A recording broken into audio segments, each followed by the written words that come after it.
through the examination without having the tutorials. That's guaranteed. But give me a little bit of time, because I don't know whether he comes up on Friday and says, I'm still sick for another 2 weeks. But then if he's still sick for 2 weeks, I can organize a little bit all my appointments and get a little bit of help from another assistant to make sure that we do the tutorials. And we do for sure one examination paper. So I would plan it like this. On Friday, I will know what happens with him, right? Or Monday. Generally, weekends are not covered by sick notice, so I will know on Monday what happens. Next week, we really don't have appointments because the official lecture time is over.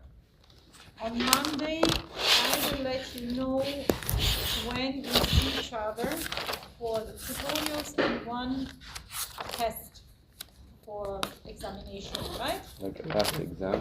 Yeah. Would it maybe be possible to the appointments also somehow online? Like I am in a summer academy, not in Germany, so.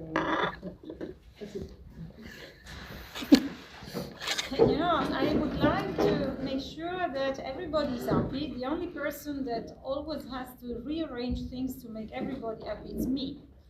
So I will not do anything that brings more load on myself, because I already have 5 research applications to write this month. So if I don't have help, we will do the exercite, the tutorials as I planned, and that's it. I'm sorry, but I cannot make everybody happy and just die and not do anything else rather than making everybody happy.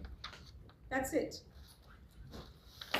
Yeah, it's not my fault that this person got sick 2 weeks. We had planned differently. I also have other things to do besides being here with you. That's my job. So, you know, we'll see what we can do.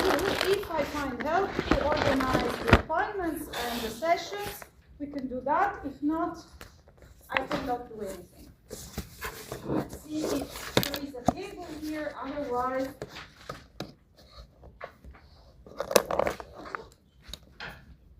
so see.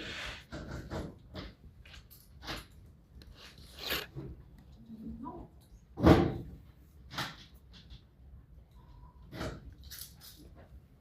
Great.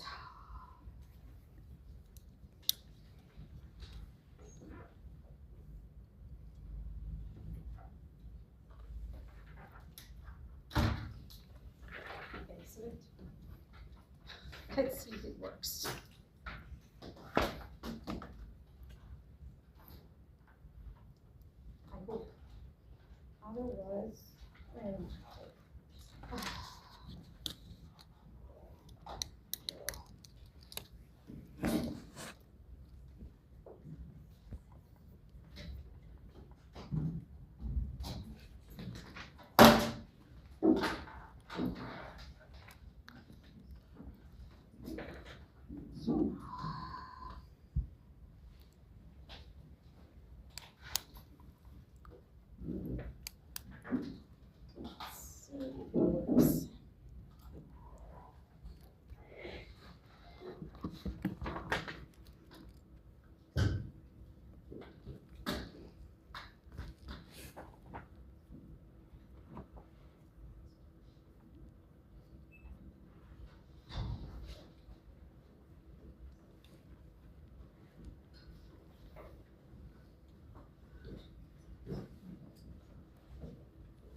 someone has to go up to the institute and ask Dr. Engelmann to give you one HDMI cable so that I can start maybe, and don't waste more time. Sorry? Wo ist das Büro ungefähr? It's second floor, E2. Hold on. Now we have. It's E2. Just go straight out. Like the IC2 dean and office. Sorry? IC2 and then? EC2. So, dean office, you know, same lift, E2, left. First door open, again, opposite to the kitchen. Okay. It should be. Thanks. Okay, so let's wait for your colleague to come and let's ask a couple of questions on what we did in the last lectures. Do you have questions? Think a little bit. Questions on things that you didn't understand or you think that were not clear enough. We have done a lot. We've done equation derivation, right? Balance equations. Forms of the energy equations. Definition of enthalpy, internal energy, total and static. Change of variables, primitive, conservatives, different sets of variables, definition of Jacobians for the variable transformation, linearization of the equations, definition of the flux Jacobian, derivation of the flux Jacobian, derivation of the characteristic form of the equation, and that's all in the sense of the physics of the equation. Then we started looking at discretization. We said that the most important part to discretize is the left-hand side with the convective fluxes. We studied the properties of convective fluxes which allow us to linearize the equations. Do you remember which property this is?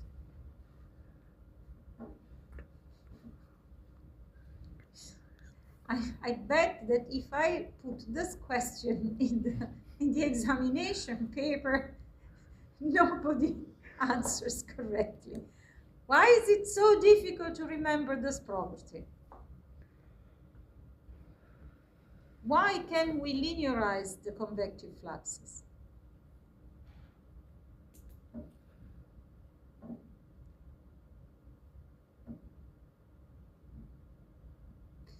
Guys, I've checked, statistically seen, I ask this question every time we see each other. And every time we see each other, nobody answers. Why is that this property gives you so much trouble?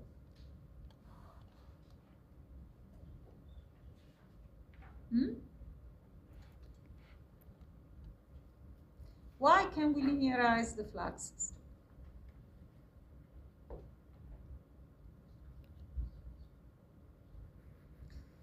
Because they're homogeneous. What does it mean they're homogeneous? There is no dissipation. No. When there is no dissipation term, so the right hand side becomes 0. So equation is. You got a little bit of muddled concepts. I think you are trying to go to the fact that there are no gradients of the conserved variables in the convective fluxes, and that's why we can linearize them. That's the meaning of the homogeneity property.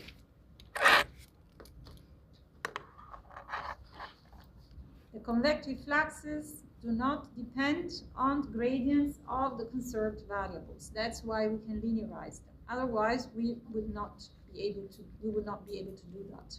Okay? Try and remember that, please. So, then we studied ways of discretizing the equations expressed in differential form. Why is it inconvenient to have the equations expressed in differential form? Because when we have a shock, a sudden jump, a discontinuity in the flow, the simulation will flow because of. Try and express it. I mean, up to the jump was okay. After the jump was not okay. Try and express this concept more rigorously, correctly, as I explained to you. Why? Can you please repeat the question? Why is it inconvenient to have equations in differential form? Your colleague started correctly and then lost himself after the jump. Because when the solutions are not not continuous, so there are some discontinuities. So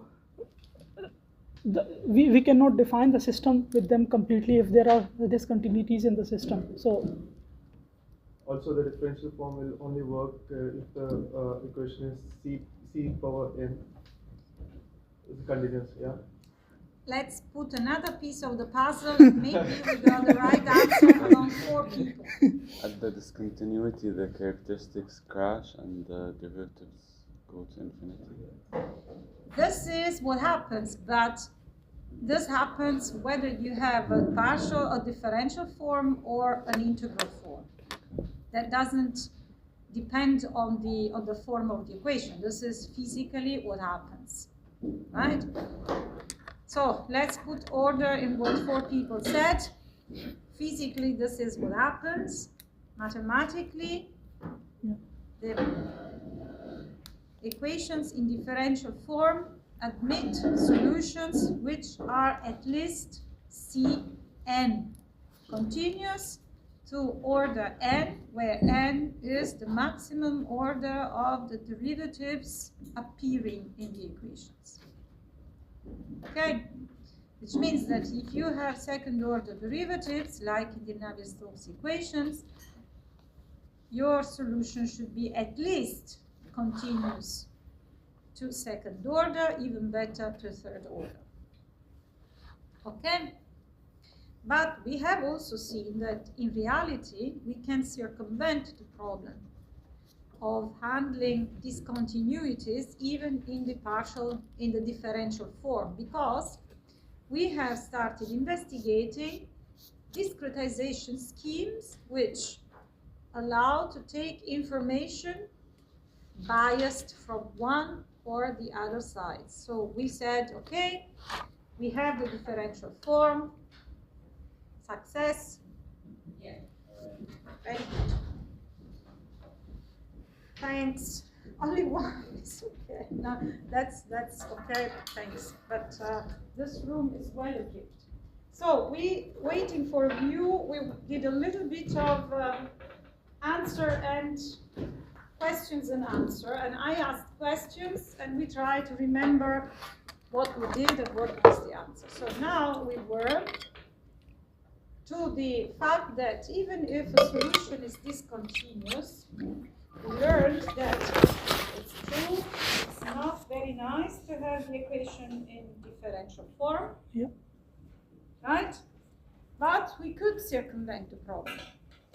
So, do you remember the discretization schemes that we saw at the very first for the conservation equation, the linear advection in differential form? Do you remember what did we say? How did we come to a discretization, and what was the procedure we followed? Taylor expansion.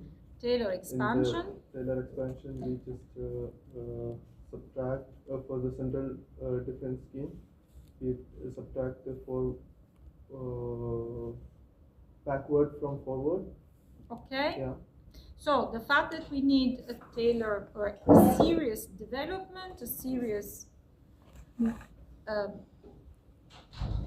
decomposition of the solution, or that's a linearization, right? A serious development around point I says that we should have a continuous solution, because otherwise we cannot define the derivatives, right? But we also saw that a discontinuity is a wall between two realities. Okay, so we cannot take information from both sides of a wall. If you sit here and I was sitting in the other room, you wouldn't hear what I say, right? Maybe you could hear it, but let's assume that this wall is sound insulated. That's a typical hyperbolic equation that would represent the solution of my voice, so the pressure disturbance is traveling, okay? So if I sit in the other room and I speak directed towards you, you would not hear my voice. Yeah. Okay, so if we were to describe the propagation of these pressure waves, and that was the phase of these two cells, we wouldn't be able to take a central scheme, because the central scheme would need information from both sides Yeah. of the wall, right? So what do? We use biased scheme. Do you remember the one that we used? Biased. And what's the major difference with central schemes? I mean, an example we use like upwind scheme. Exactly. The upwind scheme is a biased scheme because it prefers, so it has a bias towards a propagation direction of the information. Okay?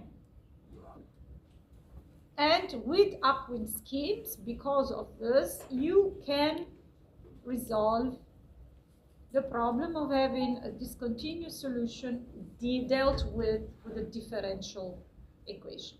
But you remember the disadvantage of the bias, so upwind scheme?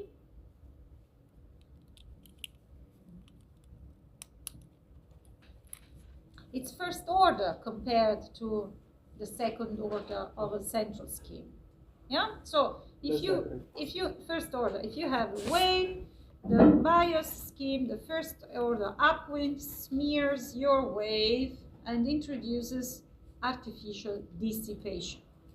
That's why you can use it, because in principle you are no longer solving your original hyperbolic equation. Numerically, you are solving a parabolic equation, a wave that propagates but also gets smeared.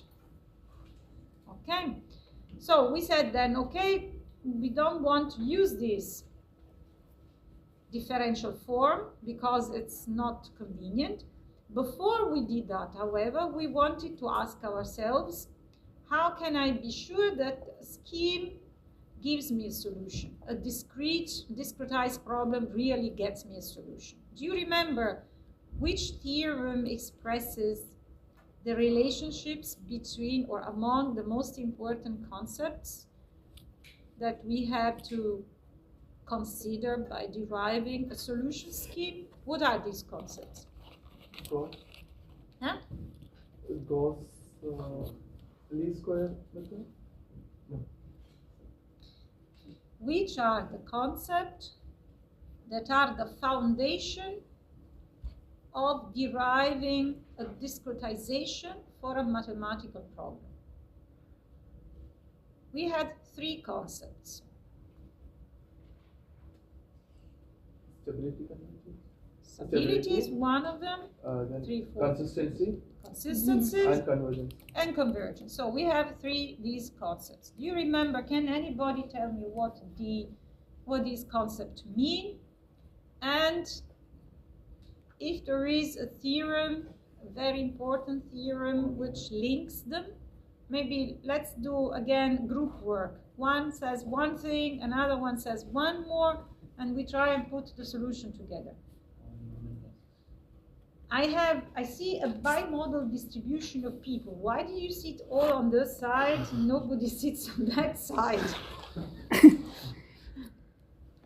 Is there anything wrong on that side, or? What is Maybe easy to follow? What actually is functions in Oh, Blackboard. okay. So I also look at this side. Otherwise, you feel discriminated against, or less tormented. Who wants to start? So, and the stability, the truncation error is not going beyond the limit, so that. Okay, now you introduced another concept which is important to describe the stability, the error. How many kinds of errors do we have in our discretization? 2 errors. 2 errors, okay. But don't let him also talk. I mean, he is very courageous. Try and participate a bit. So, who wants to go ahead? 2 errors. First error, truncation, definition. What does the truncation error affect? Operator or solution? Solution. operator? Yeah. And then Truncation affects the solution. In which way? We neglect the higher order terms. Not really. Who can complete this? No, just be quiet a little bit and let someone else. So who wants, if nobody tries, you can try. Why does the truncation error affect the solution? Because like after every iteration, there's like an error that's added in. The definition, how do we define the truncation error? Let's start from the solution. So we discretized this problem, okay? What does it mean that we discretized our problem? What kind of equations now do we put in a computer when you discretize your problem? So polynomials.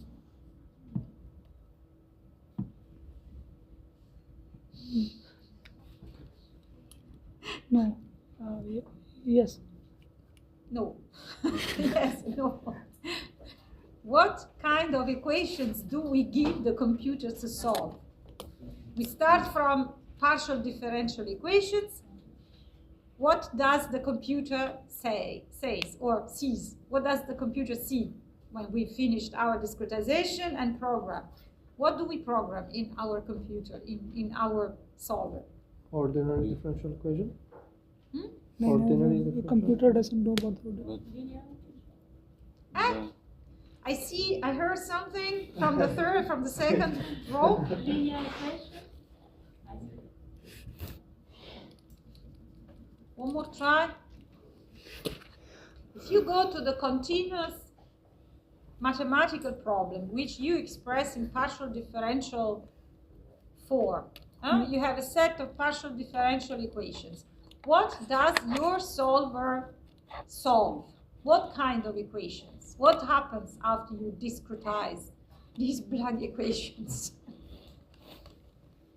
I mean, we had it as a continuous form. We discretize it into like discrete parts, and then we use like matrices. You reduce your continuous problem to a set of algebraic equations. They can be linear or non-linear. What does determine whether the equations are linear or non-linear among possible causes? Let's say that you start from the linear advection equation. Okay, so your continuous problem is linear, right? You end up with a set of algebraic equations, right? So let's go back, forget the linearity because otherwise we go further and further in fractal problems. Let's go back to the question of the truncation error. Now you are dealing with a system of algebraic equations and you have to solve them, okay? So why does the truncation error affect the solution? In which way? Try. So we can we eliminate the higher order terms in the Taylor expansions first, then the round off in the computer. The last one was near the point, then the truncate, then the Taylor expansion. So the higher order term, when we write in the equations in the from the differential equations to the Taylor approximations, what The truncation error has nothing to do with the Taylor approximation. but the higher degree terms that being No. added. The truncation error is defined as the difference between the exact solution of the continuous problem and the exact solution of the algebraic, the discrete problem. So the computer can't solve infinite amount of. No, the exact, both are exact. Before you consider the finite representation in the computer, you say, okay, if I had the exact solution of my algebraic system, water doesn't taste good. Don't drink it if it doesn't taste good. Don't drink it. If I hadn't drunk already, I would give you my water, but I already opened it. So the truncation error is the difference between the exact solution of the algebraic system, so the discrete problem, and the exact solution of the original continuous problem. And this is an issue because we don't know either. I mean, for the algebraic problem, you have also to have approximations because the equations that you get could be nonlinear, so you cannot invert a matrix directly, so it's always an approximate solution. And above that, you have the fact that numbers are represented by a finite number of decimal places in a computer, okay? So this is the truncation error. What is the other error? Discretization. Discretization. And what does the discretization error affect? The operation. The operator. The operator, which means that if both discrete and continuous operator were working on their respective exact solution, the difference between the results would be exactly this discretization error, which gives us the result if you replace your solution in the continuous operator, so in the discrete operator, defined as the approximate to the discrete solution plus the truncation error, you come to the conclusion that discretization error and truncation error are related. Remember, we saw the slides with the relationship. Okay, so now, what does the error have to do with stability?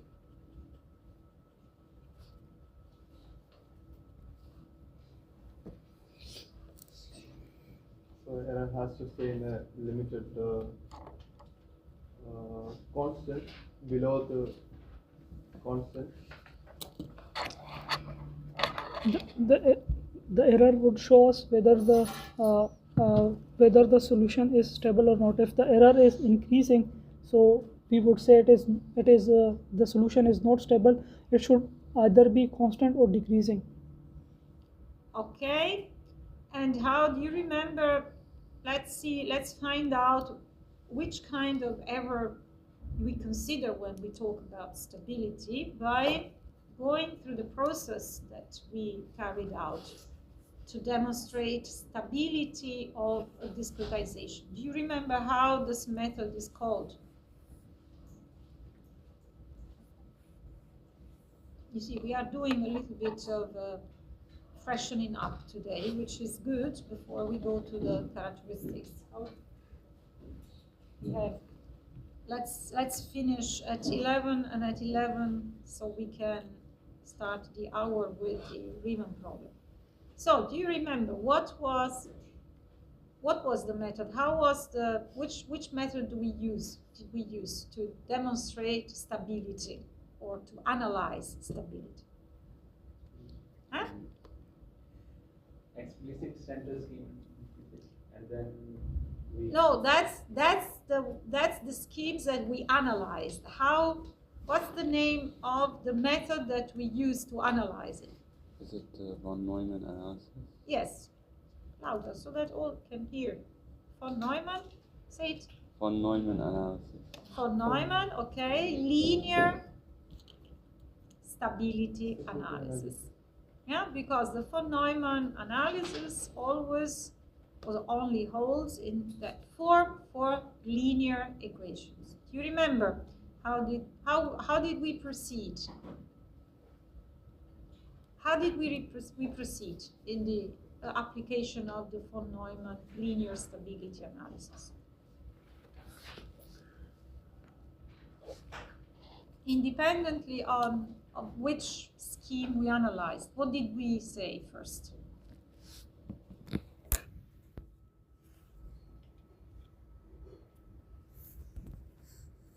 Explicit center scheme. That's the scheme we analyzed, but what did we do? First, we check the CFL number, and then No. The CFL number is something we derived. The definition we derived in the course of the analysis. Do you remember? What did we do? The first thing that we did. I look also a little bit at this side. What did we do? Do you remember? We have consultation also in the second row. Comes something? Does anything come out of the consultation? What did we try? What did we do? Don't let your colleagues always in the first row say something. Just be courageous. Let your voice be heard. What did we do? Huh? I can't hear you because you're quiet. Not a Taylor expansion. It was an expansion, but it wasn't Taylor this time. There were too many gentlemen running around. Von Neumann, Taylor. Who else? Fourier. Huh? Fourier. Fourier. One more gentleman. So what did we do with the Fourier? Fourier transform of what? It's not an expansion, it's a transform. So what did we say? I can transform the exact solution of my discrete problem in a Fourier series, right? In Fourier space. Okay? So I can say that my solution is a superposition of harmonics, right? We said one harmonic, then Yeah, but hold on. We did something else. Now, if the solution can be handled as a Fourier series, also, what can also be treated like that? It's exactly like the solution.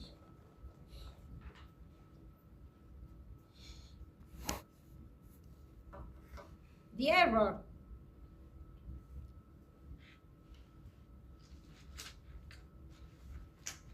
Right? And this error is the error between the exact solution of the discrete system and my desired numerical solution, so the solution of the continuous system. Okay. So what did I do? I said, okay, if the solution can be handled as a Fourier series, I transform my approximate solution, which is exact solution minus error.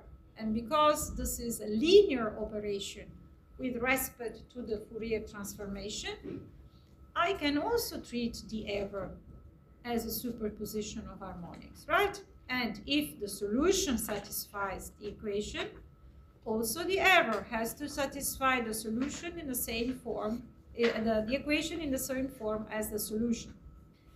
So we replaced we took one harmonic as an example.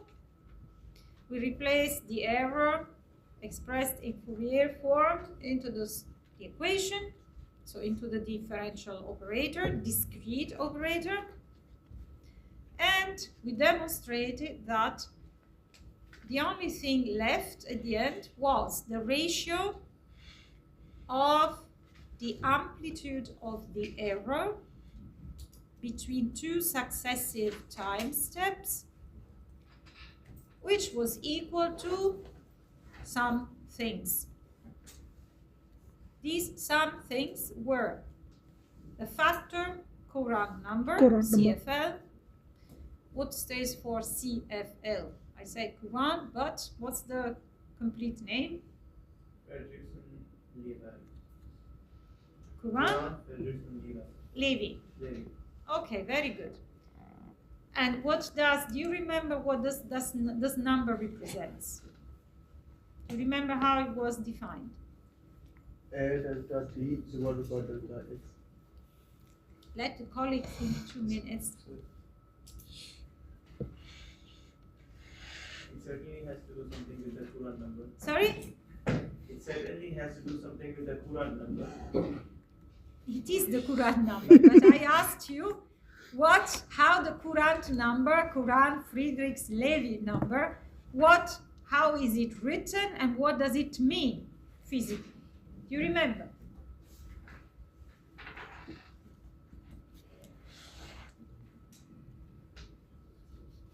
It's the ratio of the actual propagation speed to the numerical one.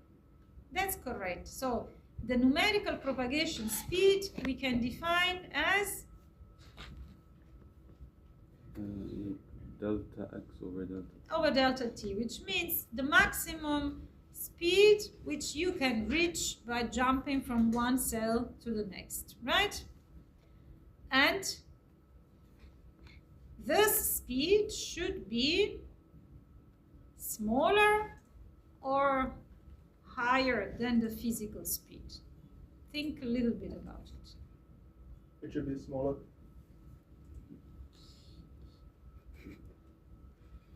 Think about how's the Courant number defined. So sigma equal A physical speed time divided numerical speed. Okay. Sigma is A physical speed. You remember the linear advection equation divided numerical speed. So how does it work? What kind of numerical speed should we have? It should be higher than the actual to be able to capture the actual. Courant number must be smaller than 1. If you have a very fast signal, right, which jumps 3 cells in one time step, are you resolving, which means that, let's say, your physical speed is 3 times your numerical speed, okay? So CFL would be 3. Are you doing a good job? No, we are not catching that. From the point of view of the resolution, for sure, no. What happens numerically now? How does this stability depend on this Courant number? You remember what we found out in the von Neumann analysis. That it is necessary, but it's not sufficient. Mathematically, but try and express first the physical concept. What did the von Neumann analysis tell us? The amplification factor. should be less than or equal to 1. So what is the simplification factor? Do you remember?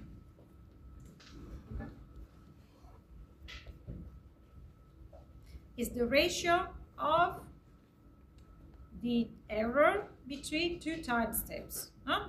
So it represents how fast and in which measure the error changes between two time steps. Okay? Now, if your system is absolutely stable, what happens to this amplification factor? Also with respect to the Courant number. It stays at the same value or reduces. It stays at the same value or it's reduced when the time passes. Yes? And if it grows with time, But then what has the Courant number to do with it now? With this amplification factor? It's correct what you said, but I said, what I asked, how this is connected to an absolute stability condition. What role does the Courant number play in this concept? If what you said happens, which means that this amplification factor stays limited, right? it's directly proportional to the in the explicit form it is directly proportional to the ratio of Forget it, because it's not really directly proportional. It's inversely proportional, can be inversely or directly proportional, but it depends on the scheme. What I asked is, if your scheme is absolutely stable, okay, what kind of role does the Courant number play?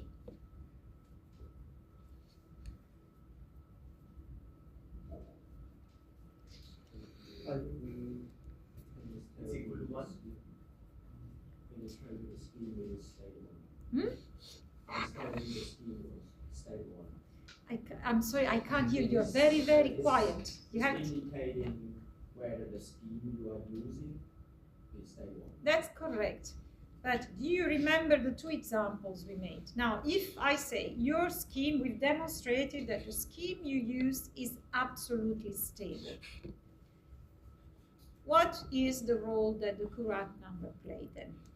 I think the Courant number will not grow. Courant number will not grow. The Courant number can change because your local velocity can change in the solution. So, if your scheme is absolutely stable, what role does the Courant number play?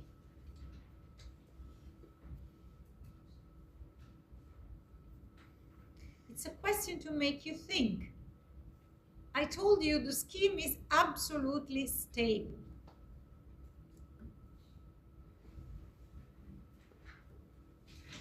It plays no role because the scheme is absolutely stable. Even if you have a CFL larger than 1, your error does not grow. And the only thing that the Courant number tells you is that you are not being accurate in your time resolution. But if you are dealing with a steady state problem, that's also not an issue because you are not resolving the time.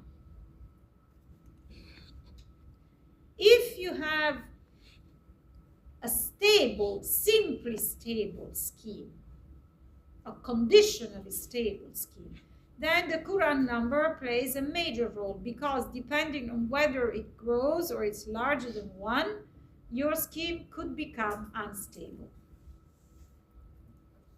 Do you remember which scheme we found out was absolutely unstable? For which problem?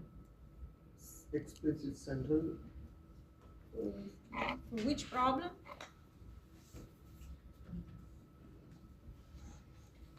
Explicit central is not always unstable. There is one problem which we analyze because you see it immediately, where you cannot use it because it is unstable. Absolutely unstable. So you can do whatever you want with the Courant number, it will blow in your face anyhow. So you remember which problem did we try to solve? And we found out that it couldn't work.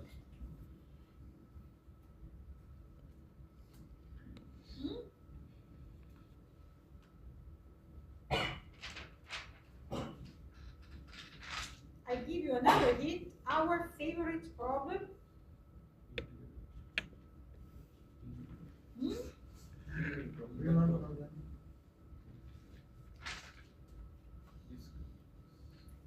It's the prototype of the Riemann problem. The Riemann problem, we analyze it now.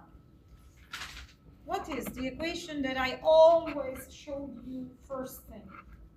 Linear advection. Huh? Linear advection equation.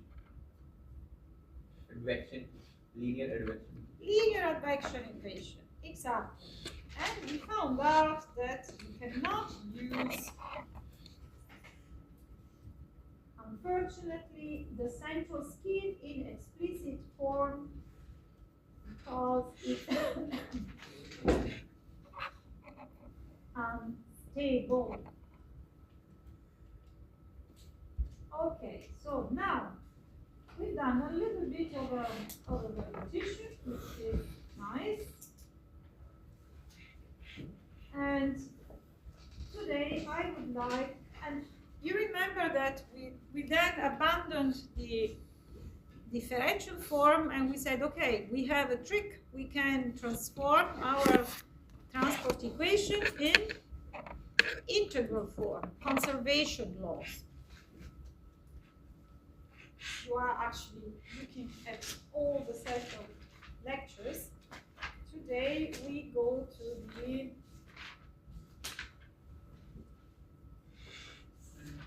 Riemann problem. If it pops up.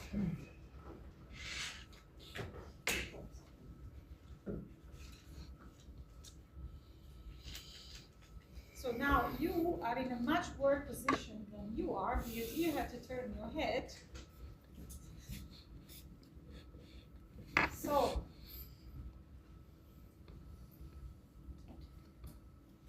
do you remember what we said?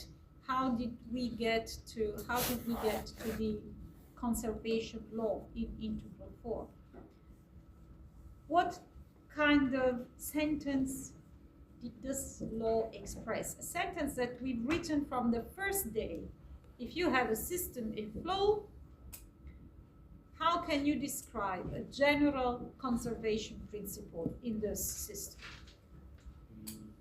Divide into the small continuum volumes and then integrate over all the domains. That's correct. So this is what we did when we derived the Navier-Stokes equations the first time we saw each other, and we stopped there. We didn't go to the definition of the derivatives. But what I wanted to hear from you is, if I say that I am expressing a conservation law on a system in flow, general system with an input, an output, or many inputs, many outputs, how can I express the conservation principle in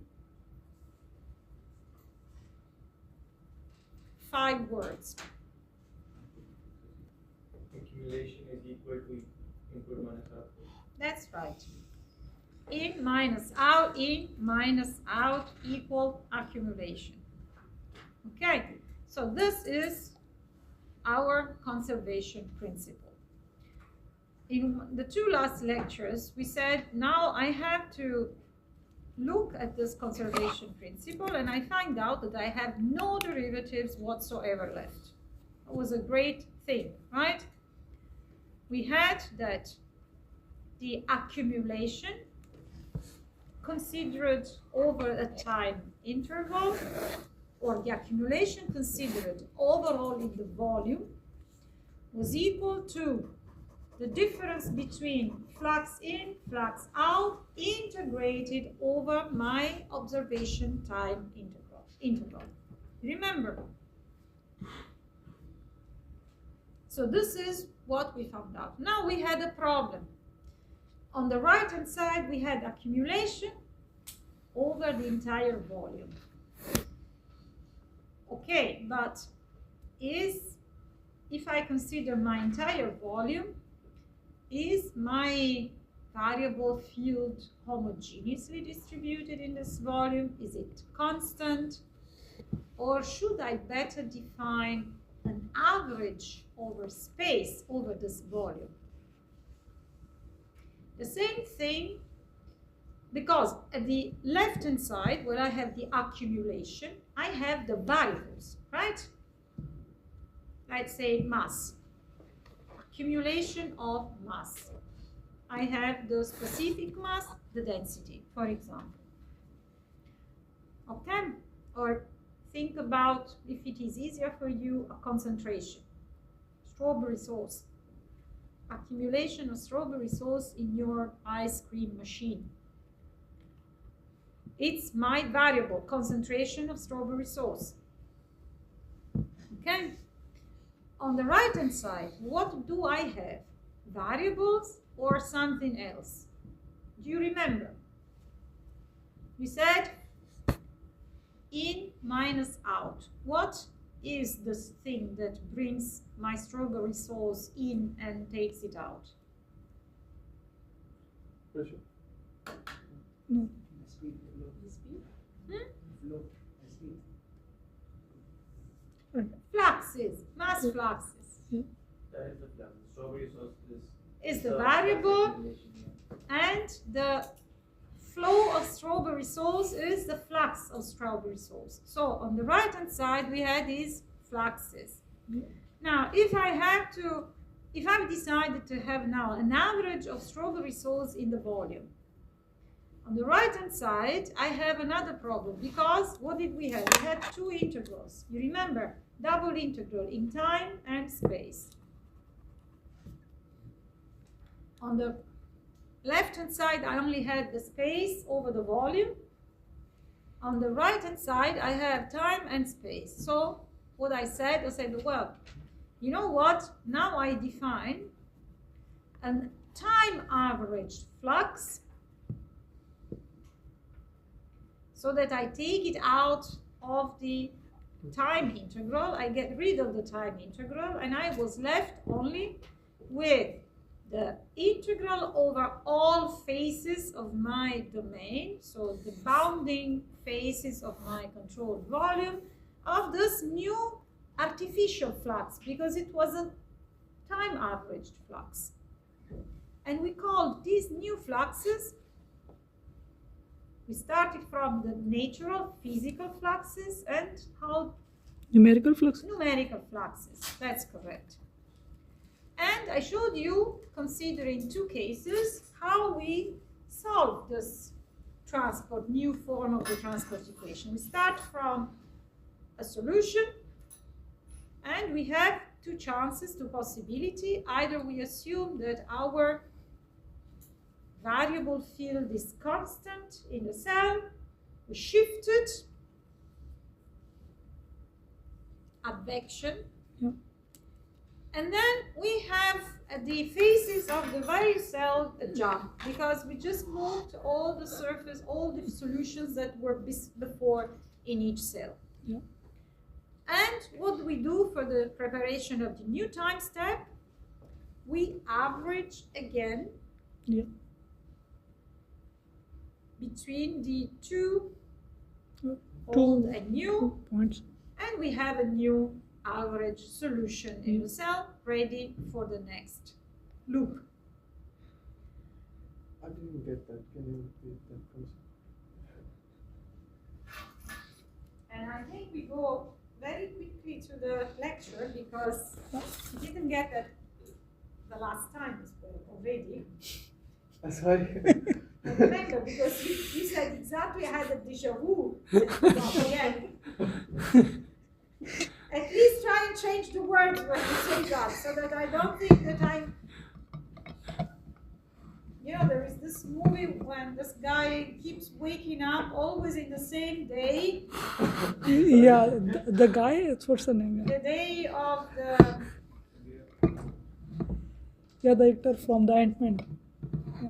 What's the name of the day of the garment? Something like that. It's a very cult movie where this guy keeps waking up, always in the same day, and there is always the same set of events.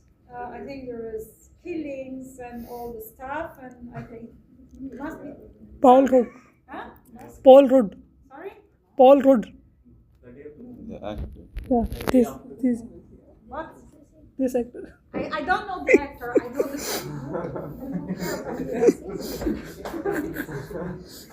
My bad.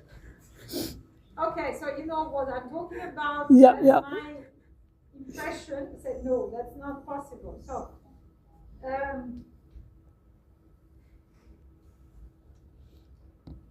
let's see if you remember this now.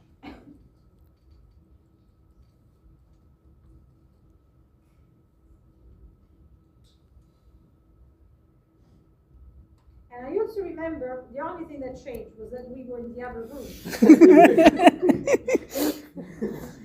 So, that's our process. You remember now? Yeah. We define the total variation. So the guy, your colleague who watched the medical course with the TPD concept is not here today. I remember every single one of you. Okay. And that was the process of, you remember here? Yeah. So we had the space average variable at time t, so that's our starting point, okay?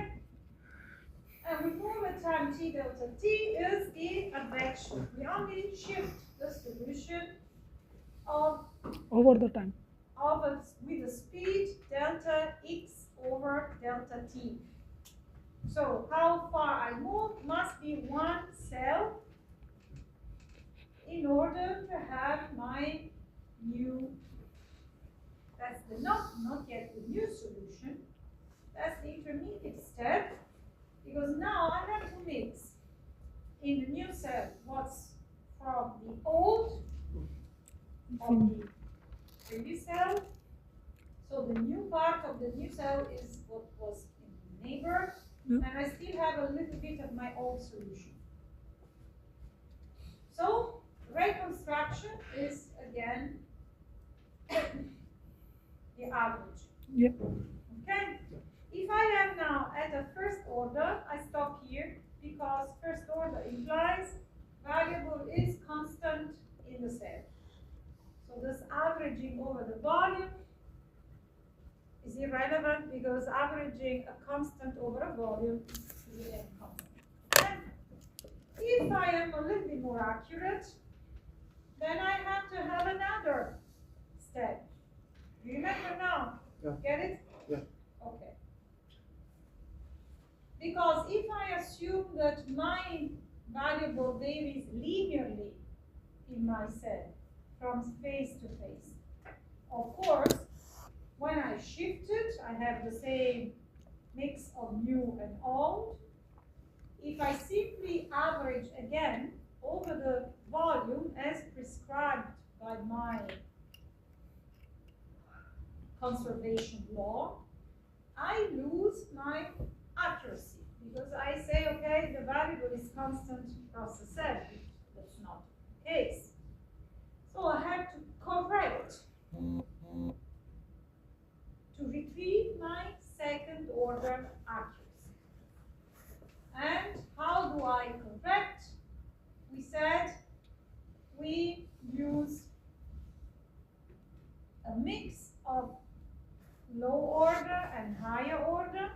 So I use again the gradient of the variables across the faces, and I add a second order term to repristinate, to recover my linear variation. Yeah? And we introduced so various techniques. We said, okay, if I have a linear approximation, I use the muscle.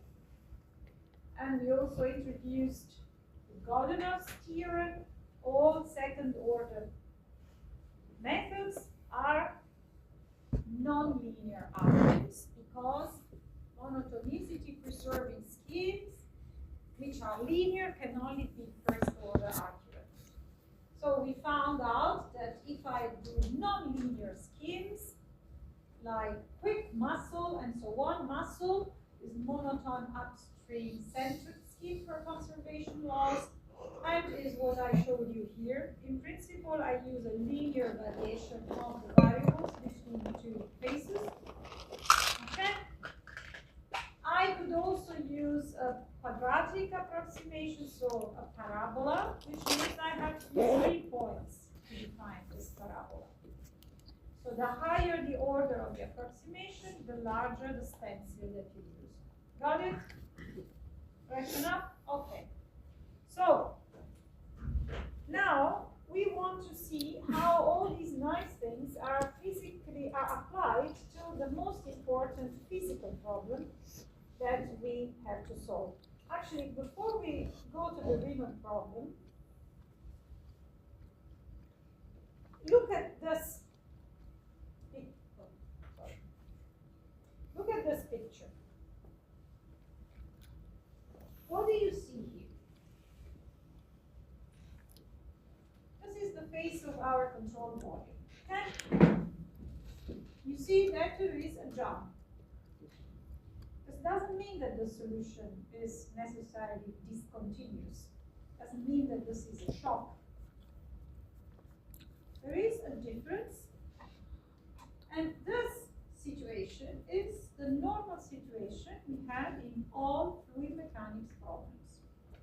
So when we have a solver, CFD solver, which uses obviously the controlled finite volume approximation, the solver solves billions and billions those problems all over the place. Okay?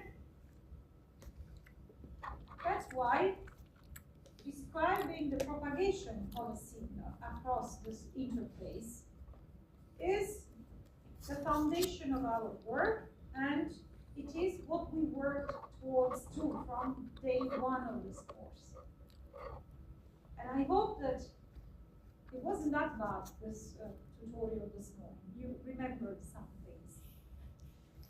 At least some things. But now, Please what keep we low want expectation. to show is that this problem is a physical problem, and associated with this discontinuous solution across an interface, you have always a set of waves that propagate. So in principle, that's why we insisted so much on methods which can capture waves.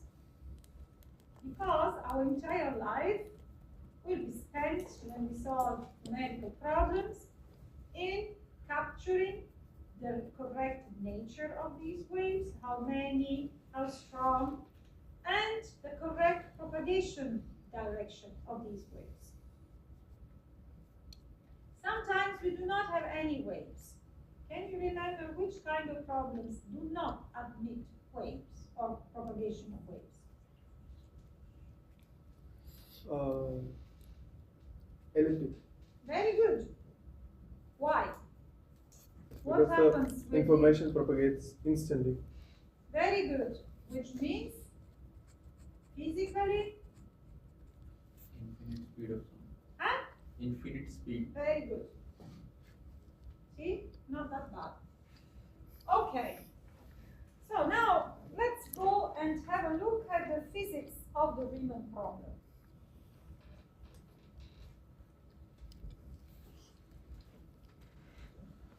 How do we start with the Riemann problem? The Riemann problem, first of all, is a so-called catch-22 problem. Why? Because we will see that in reality, the nature of the solution of the Riemann problem, so how this wave looks like, whether we find a real solution, whether the solution propagates in one direction or another, or it's a combination of waves, depends on how I start. Okay? So, first of all, the Riemann problem is directly related to the nature and physics of the characteristics. You remember that we derived these relationships last time we saw each other by writing which equations in the characteristic form.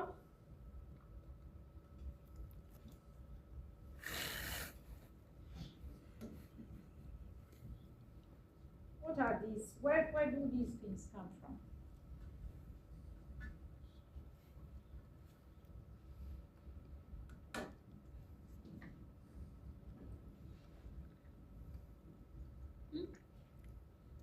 These are the characteristics for the compatibility relationships for the one-dimensional Euler equation written in characteristic form.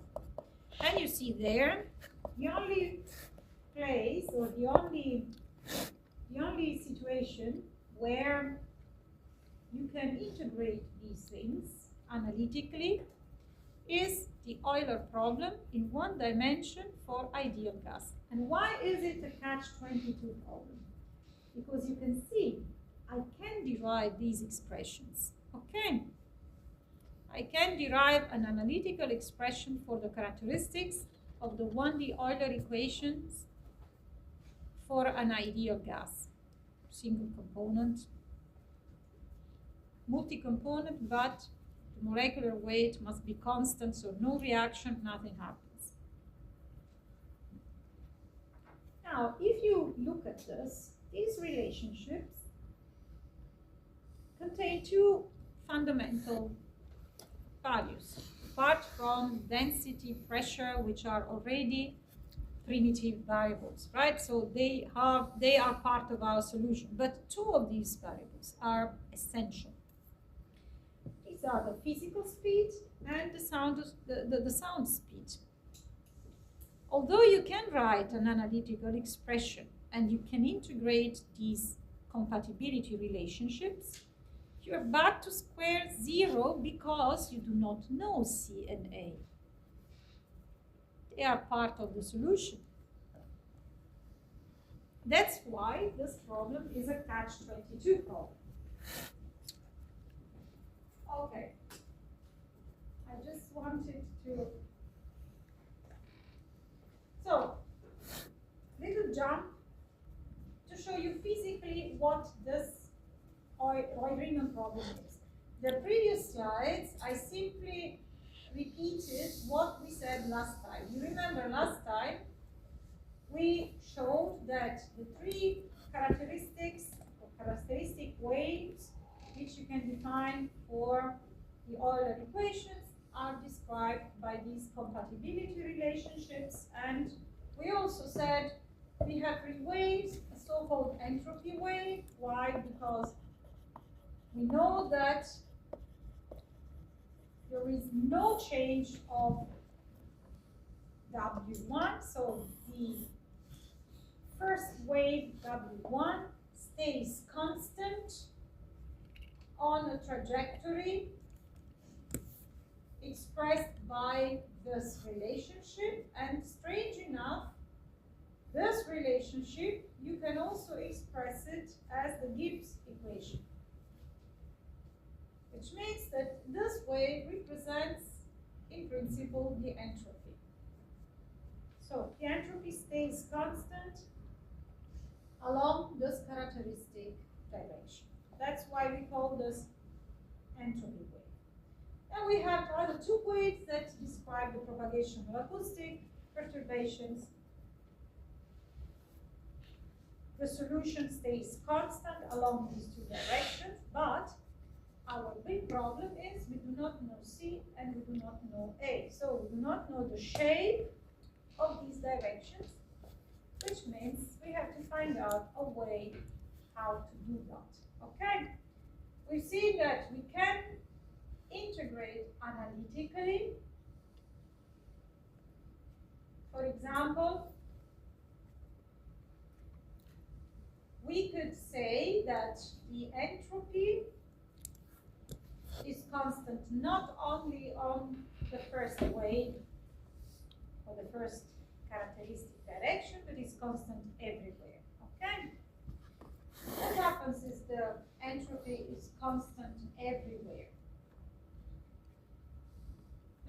remember that we have, for an isentropic transformation,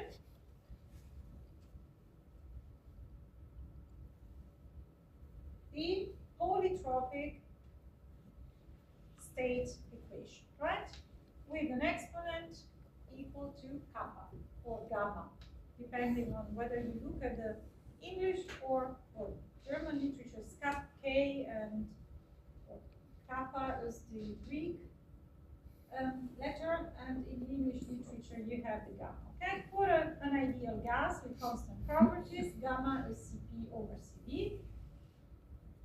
Specifying the polytropic state change equation for an isentropic process means to write P times specific volume to the power gamma equal constant. Okay?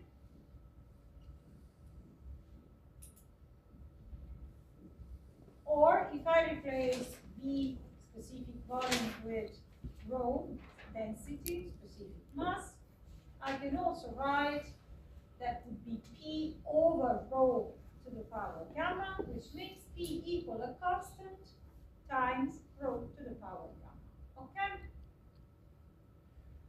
Now, remember that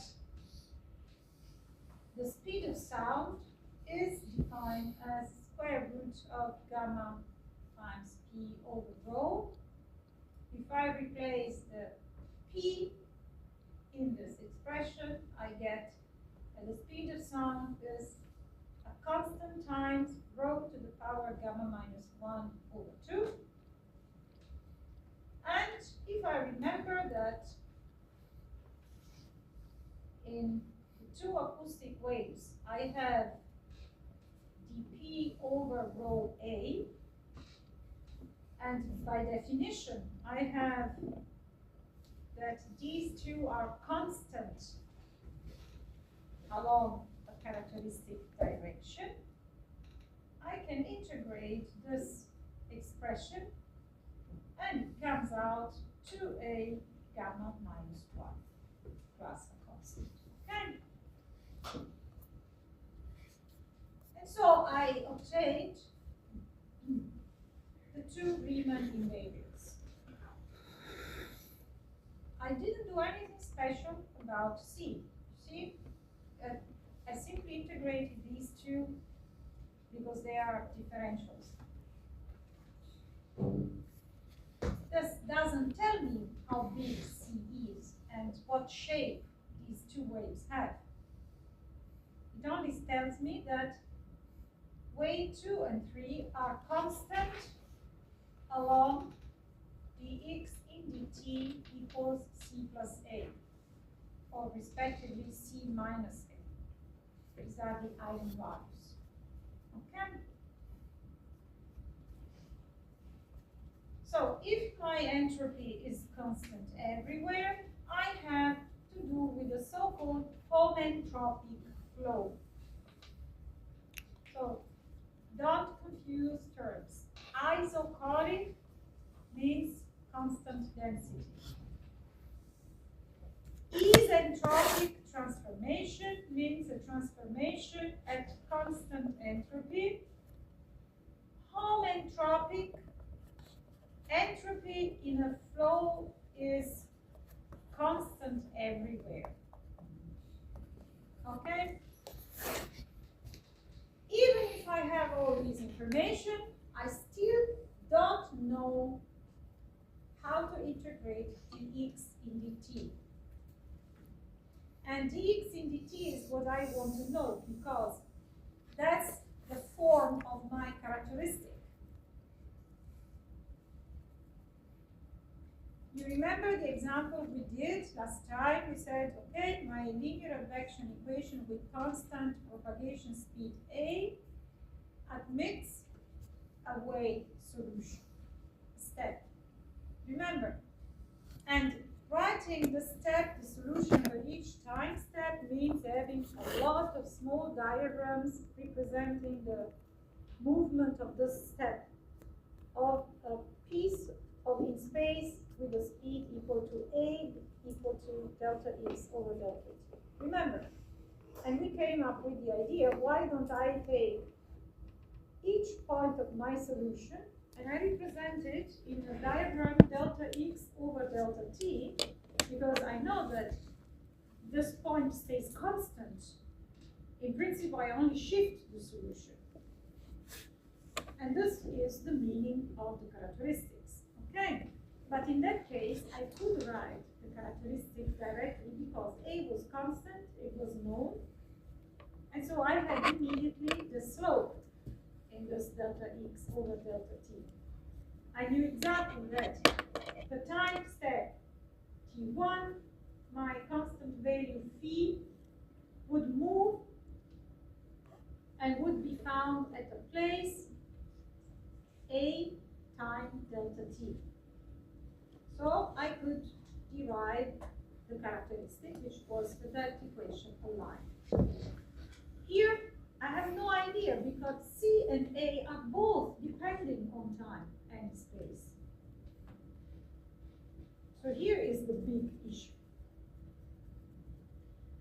Now, let's tweak a little bit because I really want to know what these characteristics look like. What if not only the entropy is constant everywhere, but also wave number 2, for example? I say that wave number 2 is constant along delta x over delta t equals c plus a.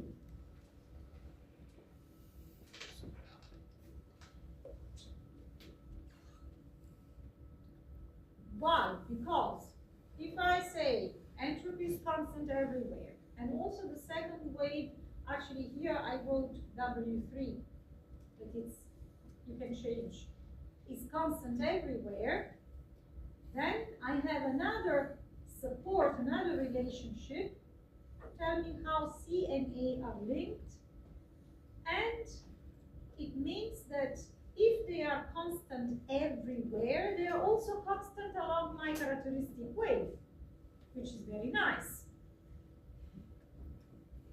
Okay. And in this case, I can integrate. Why? In reality, it's not really important that I integrated characteristic sets, but if I reach this situation, that S is constant everywhere, I say my second wave is constant everywhere, which means it's also constant on the x in dt. Then, if the characteristics do not change, they are constant, it means that also my primitives are constant on these waves, because the characteristics are linked to the primitive through our compatibility relationships. You remember? The same happens if I write this expression as a function of the conservatives. You remember that the eigenvectors for primitive and conservatives are linked through the Jacobian of the conversion. And if this is true, and this is true by assumption, by construction of my problem, then not only the characteristics stay constant along delta x over delta t, but also the primitives, which means C and A, because C is a primitive, and the speed of sound depends on primitives, depends on P and ρ, or P and T, or P and T, whatever you want. Okay. So in this case, the characteristic C plus A, where we assume that W2 was constant, becomes a single line. So I know what this characteristic looks like. The other characteristics, I still don't know how they look like. But it doesn't matter, because I said that everything, every single variable associated with that characteristic is constant everywhere. So it doesn't matter whether I find out the right shape of these characteristics. Okay? And this means that in principle for this problem I can identify 3 characteristic curves. Only one is a line, and you can see, although my sketching is terrible, but by hand I defy you to write now with the tablet. It's easy. Try it with a laptop with a mouse. I can identify 3 curves, which are the characteristic lines of the one-dimensional Euler equations. One of them is a line. We said C plus A. I could have said I want C minus A, but who cares? One is dx over dt and is equals C, and that's my entropy wave. So the characteristic line or curve associated with the entropy propagation. Okay? And you can see that its shape depends on C. When all these 3 curves meet in my present,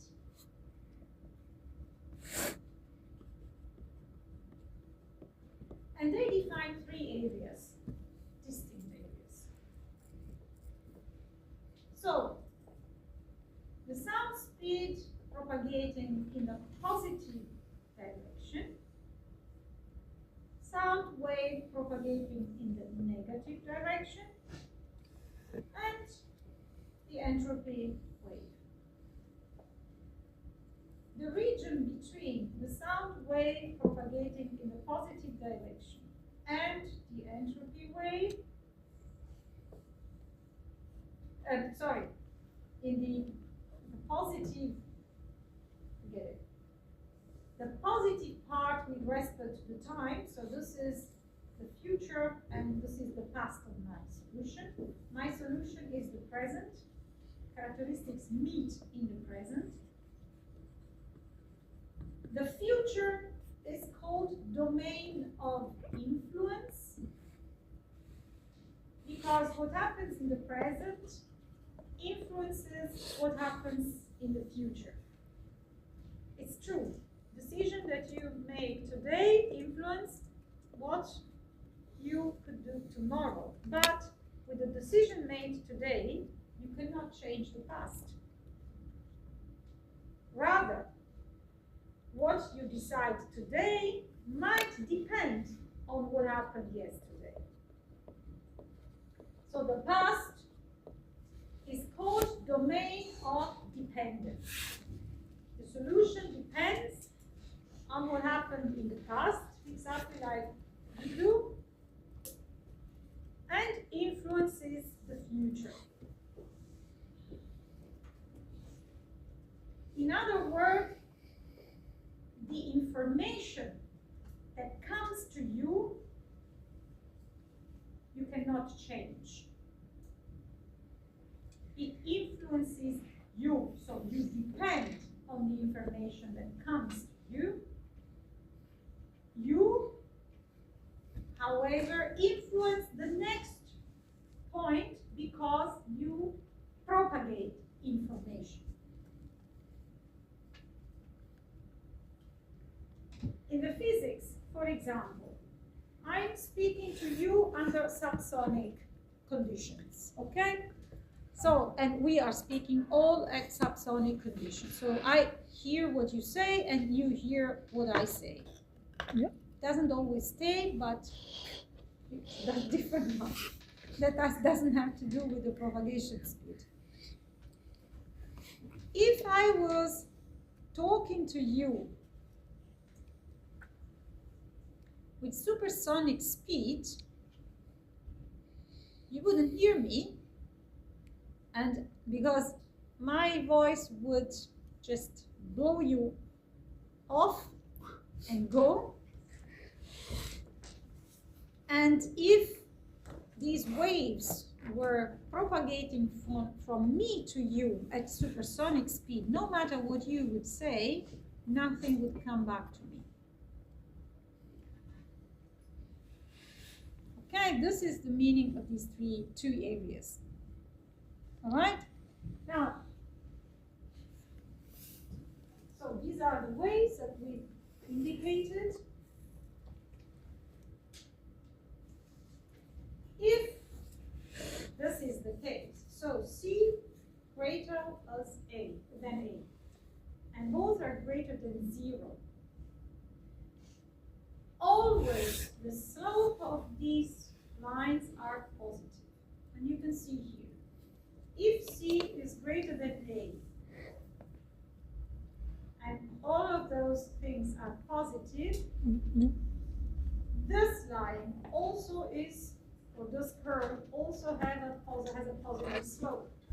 So information travels in one direction only, and it cannot go back upstream. And if you remember, I told you last time by speaking about the boundary conditions for the Navier-Stokes equation or Euler equations. If you have a supersonic outflow, so your flow is running at supersonic speed out of your domain, you do not need to do anything because information travels only downstream, outside of your domain, nothing comes back. Okay? Okay? Let's try now, in these 5 minutes, to have a look at the Riemann problem. The Riemann, don't worry, I mean, this is already uploaded, and we will do this also in the tutorial. Okay? I hope that Mr. Mayer, that I have good news on Monday, otherwise it's a half a project. But anyway, the Riemann problem is also called SOD,